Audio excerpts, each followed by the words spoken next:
Indian college of art and craftsman থেকে pass out. দীর্ঘ 40 থেকে 45 বছরের পথ চলা।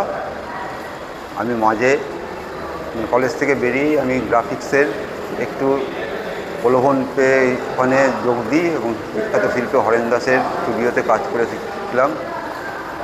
গ্রাফিক্স করতে করতে গ্রাফিক্সটা এমন একটি মজা লেগে গেছিলো এবং সেটা আর কন্টিনিউ করতে পারিনি, কারণ গ্রাফিক্স করতে গেলে মেশিনারি প্রবলেম দরকার হয়। সেই মেশিনারির এফোর্টটা আমার কাছে তখন ছিল না, তাই তখন থেকেই চিন্তা ভাবনা কী করে গ্রাফিক্স এবং পেন্টিংকে একত্রিত করে একটা কিছু উপস্থাপনা করা যায়।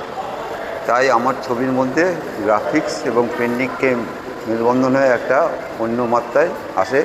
অনেকে ভুল করে যেটা গ্রাফিক্স, সেই হিসেবে আমি কাজ করেছি। আমার কাজের মধ্যে আমার মাধ্যম হচ্ছে পেপার, তার সঙ্গে থাকে printing ink, pigment powder colour, foil, golden pigment powder, এই সব টোটাল কালার মিশ্রণে ছবিটা তৈরি করা হয়। এবং ছবিটার মূলত আমি হিউম্যান ফিগার বা তার লাইফকে নিয়ে কেন্দ্র করে আমি ছবিগুলো করেছি।